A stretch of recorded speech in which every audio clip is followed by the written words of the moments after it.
My name is Jess Lewis and I'm mum of Anna, who died at Great Ormond Street Hospital in April 2012.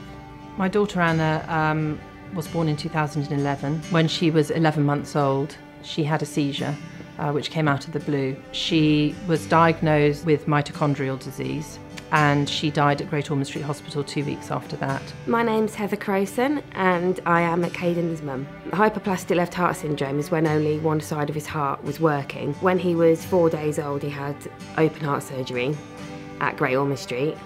He was doing really well. We were here over Christmas, but they noticed that he wasn't very well.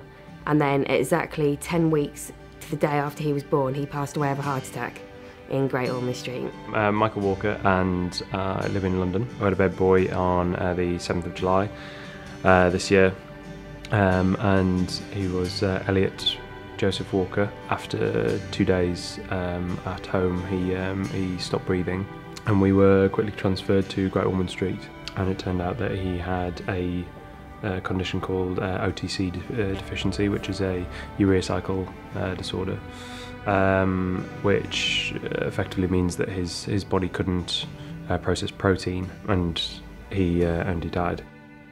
The staff, when Anna was dying, were amazing. Everyone who looked after her so well. And most importantly, they made it comfortable for Anna. They looked after her right until the end, and actually beyond the end. The thing that struck us most about the hospital, though, beyond the medical care, was actually the love that she was given by everyone who looked after her, and actually that we were as a family. It made what was a nightmare for us as a family actually bearable. The first thing we noticed was that it was completely different to a normal hospital.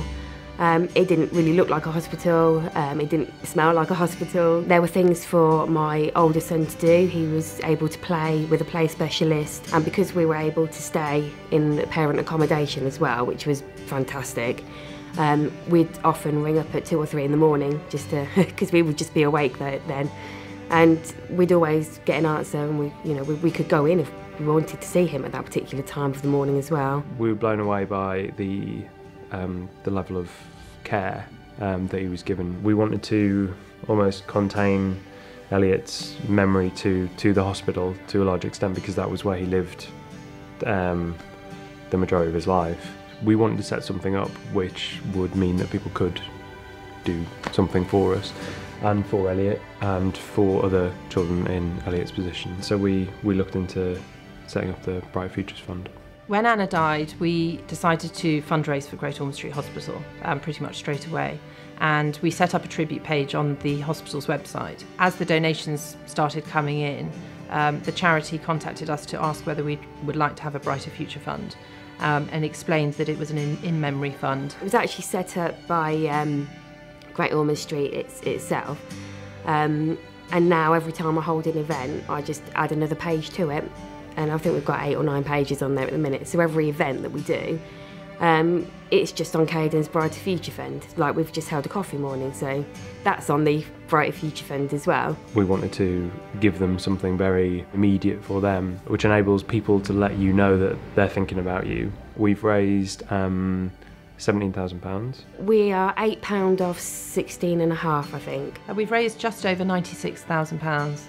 So we're pretty happy about that, but we'll keep going. It became such a positive focus for us as well. It was absolutely the best thing that we could have done. It makes me so proud knowing that we've funded a piece of equipment that is being used, and also with the amount of money that we've raised as well. I hope they know how grateful that we all are as a family, because they were just absolutely wonderful. Without them, it wouldn't have been the experience that the care we had was amazing. Just want to say a wholehearted thanks. We couldn't have asked for better care for Elliot.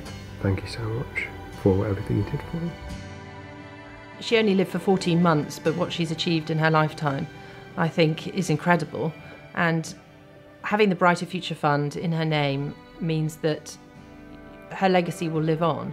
And I think any grieving parent would agree that that's something that gets you through the dark times. I know that we will be able to help other families, and to think that she's done that at just over a year old, I think is pretty amazing.